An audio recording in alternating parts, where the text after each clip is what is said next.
Assalamu alaikum students, welcome to my YouTube channel, lecture number 65. Today our topic is about multiplexing and its advantages. First of all, we discuss about what is multiplexing, कि basically multiplexing क्या होती है और उसकी क्या working होती है. Multiplexing is a technique used to combine and send the multiple data streams over a single medium. यानी कि मल्टीप्लेक्सिंग जो है वो एक ऐसी टेक्निक है जो कि इस्तेमाल की जाती है जो डाटा सेंड किया है उसको मल्टीपल डाटा स्ट्रीम्स को कंबाइन करने के लिए एक सिंगल मीडियम के अंदर. The process of combining the data streaming is known as multiplexing and hardware used for multiplexing is known as multiplexer.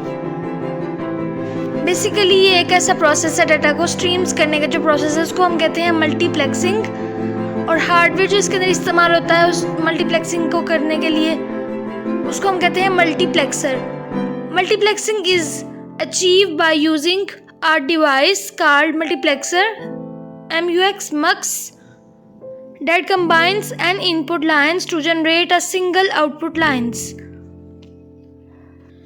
Basically जो मल्टीप्लेक्सिंग है ये अचीव की जाती है इस डिवाइस यूज़ करने के लिए, और जो डिवाइस इस्तेमाल होती है वो होती है मल्टीप्लेक्सर, जिसको हम मक्स कहते हैं, जिसको हम कंबाइन करते हैं एन इनपुट लाइंस को और सिंगल आउटपुट लाइंस जो है उनको जनरेट करते हैं. यानी कि सिंगल आउटपुट लाइन जो है वो आती है, यानी कि हमारा जो आउटपुट है वो सिंगल लाइन में आता है.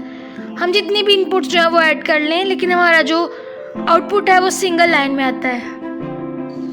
Multiplexing follows many to one, that is n input lines and one output line. यानी कि मल्टीप्लेक्सिंग जो है उसके अंदर क्या होता है many to one, यानी कि डिफरेंट किस्म के इनपुट्स जो हैं वो इस्तेमाल होते हैं और एक ही आउटपुट उसका आता है सिंगल लाइन के अंदर. Next is demultiplexing. Demultiplexing is achieved by using a device called demultiplexer, इसको हम डीमक्स कहते हैं, अवेलेबल एट रिसीविंग एंड. इसका मतलब ये है कि डीमल्टीप्लेक्सिंग जो है वो उसके लिए इस्तेमाल होती है डिवाइस, उसको हम कहते हैं डीमल्टीप्लेक्सर. डीमक्स कहते हैं जो कि अवेलेबल होता है रिसीव करने के लिए, यानी कि कोई भी आउटपुट है उसको रिसीव करने के लिए जो इस्तेमाल होती है डिवाइस, उसको हम कहते हैं multiplexer. Demux separates a signal into its component signals, one output and N outputs. यानी कि एक आउटपुट होता है और उसके डिफरेंट किस्म के आउटपुट्स होते हैं, यानी कि डिफरेंट किस्म के रिजल्ट्स होते हैं. Therefore we can say that demultiplexing follows one to many approaches. यानी कि डीप मल्टीप्लेक्सिंग जो है वो वन टू मैनी अप्रोचेस को फॉलो करती है. नेक्स्ट इज, अब हम देखेंगे कि वाई वी यूज़ मल्टीप्लेक्सिंग, कि हम क्यों जो है मल्टीप्लेक्सिंग को इस्तेमाल करते हैं या वो क्यों ज़रूरी है या क्या उसके अंदर प्रोसीजर होता है. The transmission medium is used to send the signal from sender to receiver. The medium can only have one signal at a time.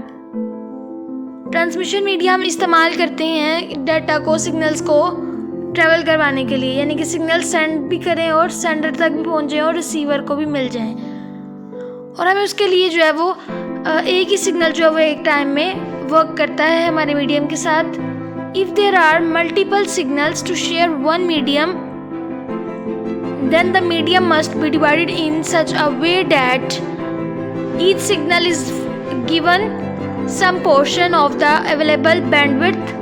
इसका मतलब ये है कि अगर मल्टीपल सिग्नल्स होंगे एक ही मीडियम को शेयर करने के लिए तो हम क्या करते हैं, मीडियम्स जो हैं उनको डिवाइड कर लेते हैं इस तरह से कि हर सिग्नल हर पोर्शन को अवेलेबल हो, हर बैंडविड्थ जो है वो उसको पोर्शंस बना लेते हैं हम कि वो हर सिग्नल जो हमें वो इस तरह से मिले. For example, if there are 10 signals and bandwidth of medium is 100 units then the 10 unit is shared by each signal.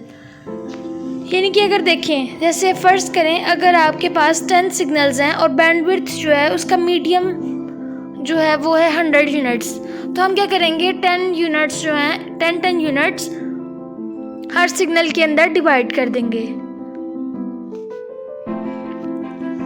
When multiple signals share the common medium, there is a possibility of collision.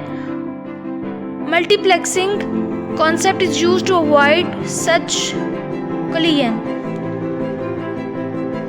जब हम multiple signals को share करते हैं एक ही medium के अंदर, तो ये पॉसिबिलिटी होती है कि उसके अंदर कोई भी डिस्टॉर्शन, कोई भी डिस्टर्बेंस आ जाए या सिग्नल्स के अंदर ब्लॉकेज आ जाए, तो उसको रोकने के लिए, उससे बचने के लिए हम यूज़ करते हैं मल्टीप्लेक्सिंग।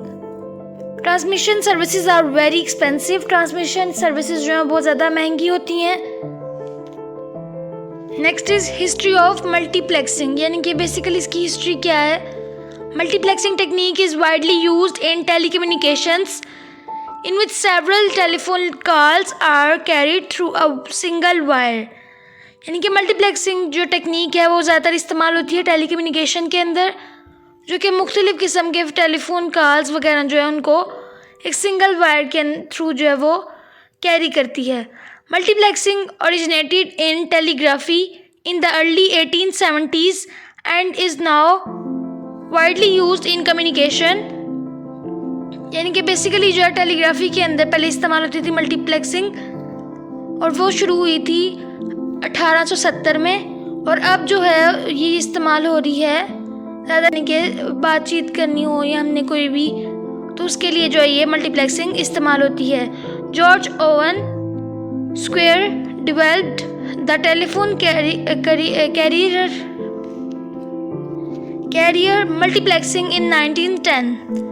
यानी कि जॉर्ज ओवन जो था उसने डेवलप किया था टेलीफोन कैरियर, जो कि मल्टीप्लेक्सिंग जिसके अंदर होती थी, और वो हुआ था 1910 में। Next is advantages of multiplexing. अब बेसिकली हम इसमें देखेंगे कि क्या क्या एडवांटेजेस होते हैं मल्टीप्लेक्सिंग के।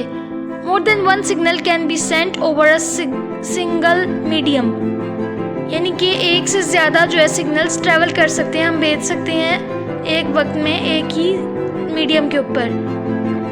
The bandwidth of a medium can be utilised effectively. जो बैंडविड्थ होती है वो एक मीडियम की जो बैंडविड्थ है वो यूटिलाइज करती है, यानी कि वो असरअंदाज नहीं होती है, यानी कि बहुत ज़्यादा एफिशिएंट होती है और ये बहुत ज़्यादा यूटिलाइज करती है। And today my topic is and. Keep watching my videos and share with your friends. Thank you.